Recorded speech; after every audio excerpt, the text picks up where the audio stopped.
Welcome to Mindfully with Tumishe, the podcast that invites you to explore mental health with honesty, compassion, and openness. Each week, your host, Tumishe Oladapokuku, shares personal stories and stories from people like you. Together, we'll confront mental health myths and build a space where imperfection isn't feared but embraced.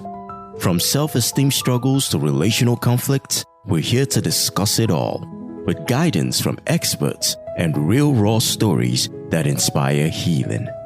It's time to live mindfully. It's time to be compassionate with ourselves and each other. Mindfully with Tumishe, new episodes every week, available wherever you listen to podcasts or at blackimages.com.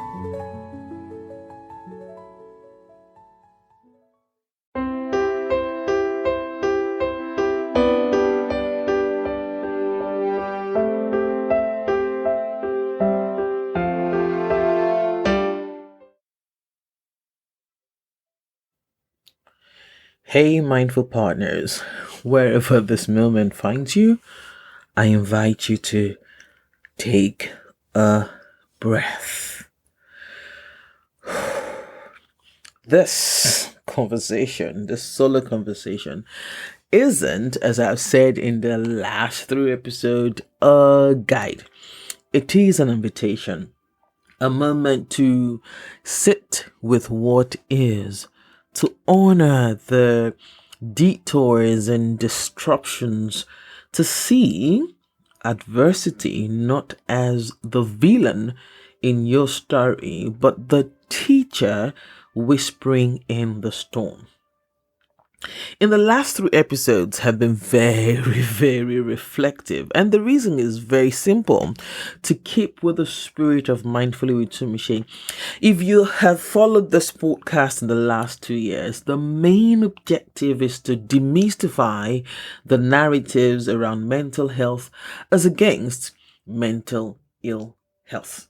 While I have had psychiatrists come shed light on what mental ill health is, the conversations that we've had on Mindfully with Tumishe has more or less highlighted topics that can affect how we navigate the thoughts in our head, the emotions that come up for us, and how these reflect in our intrapersonal relationships. That is, how we communicate with ourselves from within, and our interpersonal relationships, which is how we navigate our relationships with people.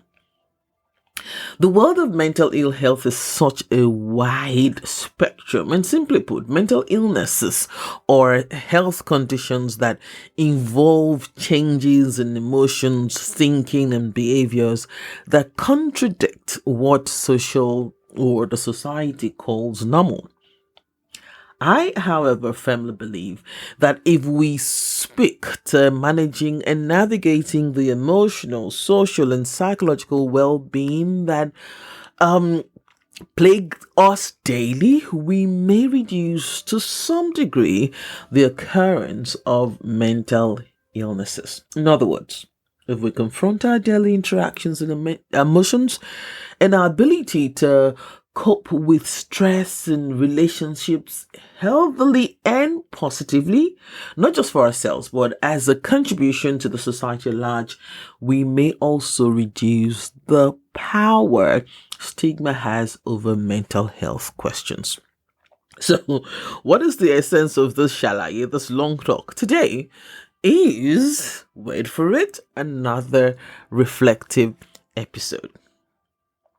If you started this year with me, just in case you're new here, the one book that has been like a guiding light for me this year is Paulo Coelho's The Alchemist. Earlier on in the year, I had shared that though I'd had this book in my library for years, the urge to read didn't come until this year. And that's because I was in a group where we were talking about the books that we would read in December for the new year. And am I glad I did? You know what they say: when the student is ready, the teacher will appear, and I was a willing student, and the book was my willing teacher. So today, I will explore the concept of adversity, these or otherwise known as tough times, and how they can fortify our mental agility in a way that our thoughts and emotions can align with our behavioral patterns. First, we will work with Santiago, the shepherd boy in The Alchemist, and with you, the listener, who might just be learning that the journey isn't always about distance, but death. Then I will wrap up with my thoughts on adversity. And as custom, I'll be leaving you with some reflective questions and journal prompts that will hopefully aid you in understanding the role of tough times in your life. So, settle in with mind open, heart soft, and let's journey mindfully together. So, just in case you've not read The Alchemist, I'll give a run through. So, Santiago, the boy, is a young shepherd who dreams of finding treasure near the Egyptian pyramids. Along his journey, he meets a series of characters: a king, a crystal merchant, an Englishman, an alchemist, and the love of his life, Fatima. Each one teaches him a vital lesson about life, love, and listening to the heart. But when he finally reaches the place he believed held the treasure, he discovered that what he sought had been with him all along, buried back home beneath a sycamore tree. The Alchemist is a tale of transformation, of embracing hardship, of trusting the elements, and ultimately of returning to the self with newfound clarity. At its core, The Alchemist is a story of this boy who dreams of discovering hidden treasure. He was encouraged by a mysterious king, Melchizedek. He sells his flock and sets off on a journey to fulfill his personal legend, his soul's deepest purpose. Let's explore the concept of personal legend for a bit. According to Paulo Coelho in The Alchemist, the personal legend is, according to Paul, a person's destiny, the truest path their souls yearn to fulfill.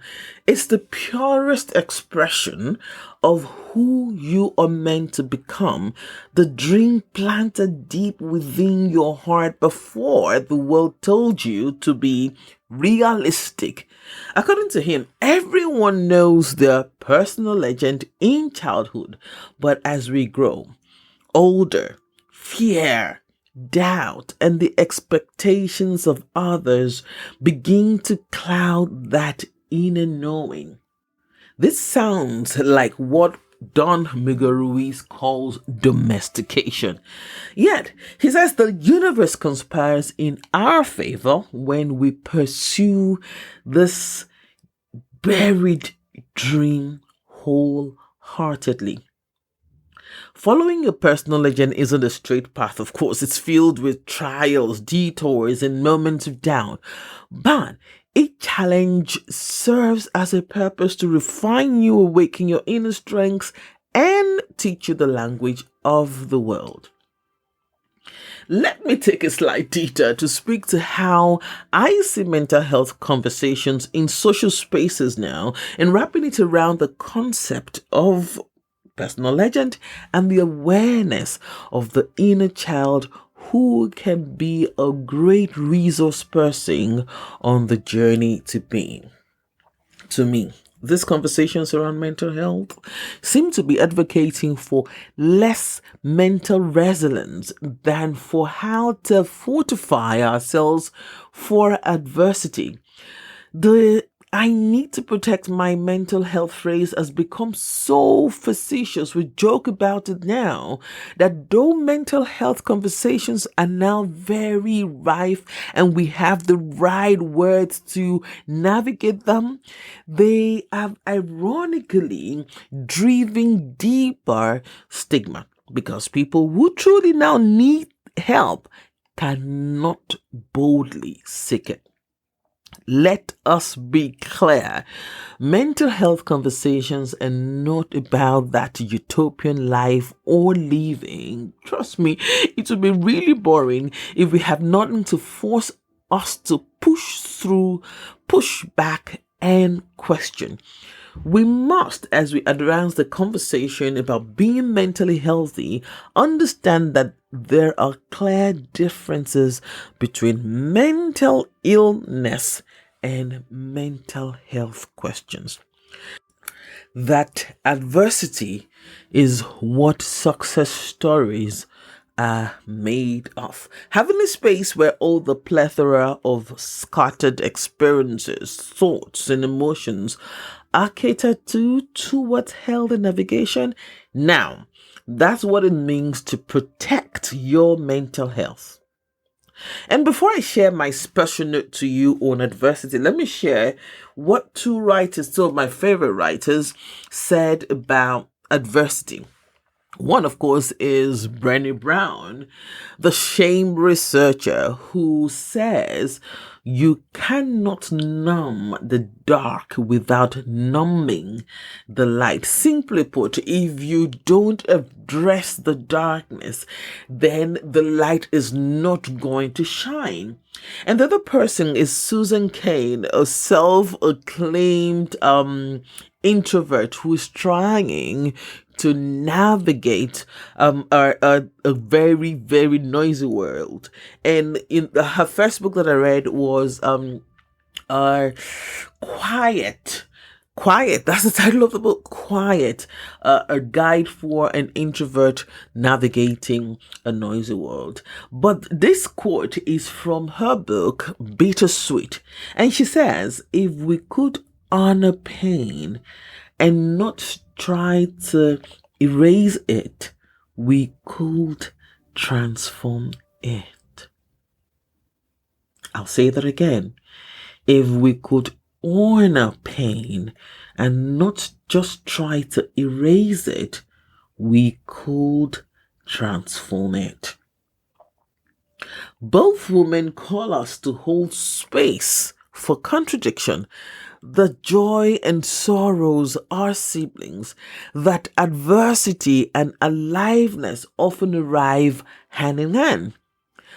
Let's get back to the boy, the Santiago's journey.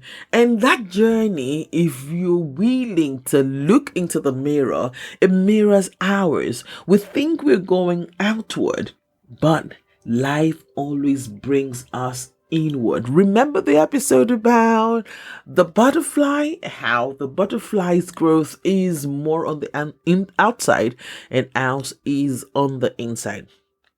Santiago faced theft, loss, disappointment, and near-death experiences.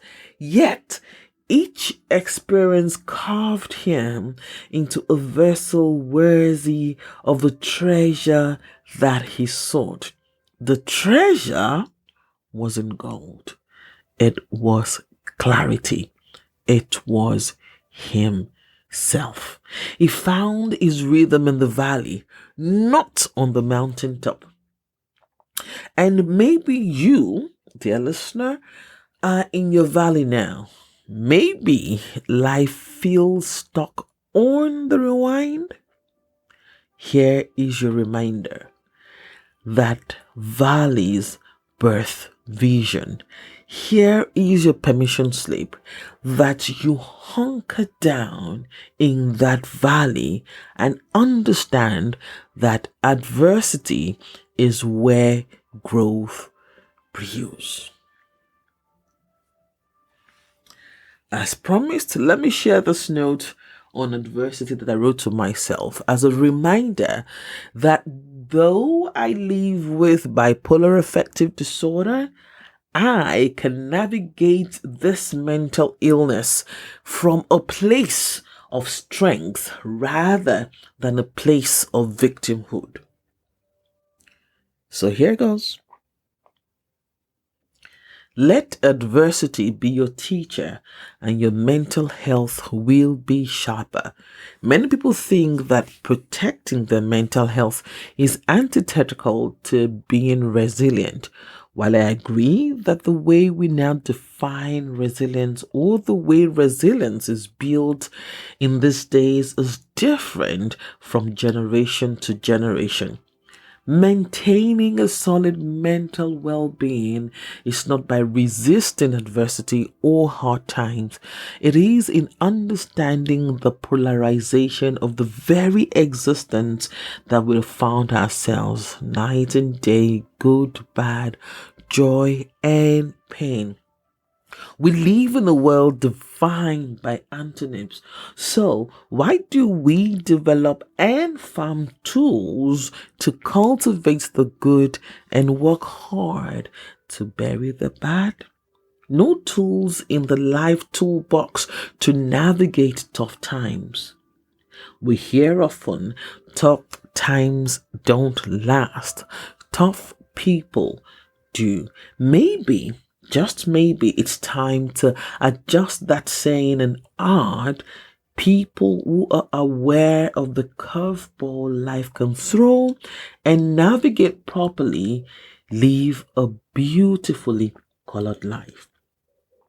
Navigating doesn't necessarily mean brute grit, though. I'm aware some are wired that way. It could just be mindfully pacing yourself until you find your rhythm in the valley on the way to the mountain. Let adversity teach you, not ground you. And whenever I feel like I'm on either spectrum that I don't like, I go back to this note and I read it to myself, and I understand that though this diagnosis might be crippling and I don't know sometimes how to navigate it, or I can't control whenever I'm on either spectrum. For those who don't understand, being bipolar is a mood disorder. Some are more on the depressive mode, and then some are highly elated in the manic moods. For me, I pander towards the depressive spectrum more than the manic episodes. So I have hypomanic episodes more, but whenever I'm in that dark space, I go back to this letter that I wrote to myself, to Michelle. Let adversity teach you, not ground you. Whether it's a trigger, I look at the trigger and say to Michelle, let this trigger teach you, not ground you. And I'm inviting you to do the same today. If that question is so big, why don't you ask, what has it come to teach me, as against why me? So, here's what I'll leave you with today. Let adversity teach you, or ground you. And 2, tough times don't just reveal who you are, they refine who you are becoming. And remember, mindfully pacing yourself through adversity doesn't mean weakness, it means wisdom. So, here are mindful prompts, journal prompts that you could work with until the next time you click on Mindfully with Michelle wherever it is you're listening to podcasts. 1. What's one recent adversity I faced, and what did it teach me about myself? 2. In what ways am I trying to skip the valley on my journey to the mountaintop? And 3. If I viewed pain as a sacred teacher, what lesson might it be offering me now? And of course, I'm going to end with stop, breathe, notice, reflect, respond, and resolve. Thank you very much for staying with these reflective episodes. If you missed any of them, please just go back and listen to them, and I would link them to in the description notes.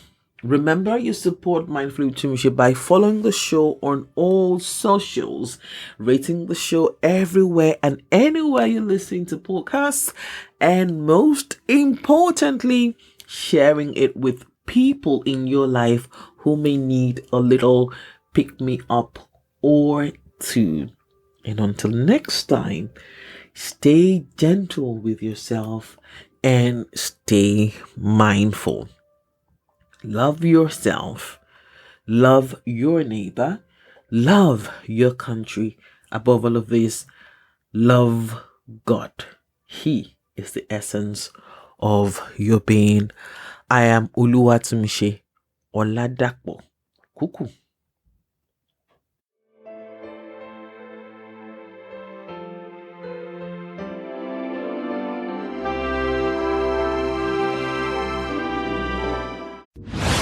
This is Mindfully with Tumishe, brought to you by Black Images.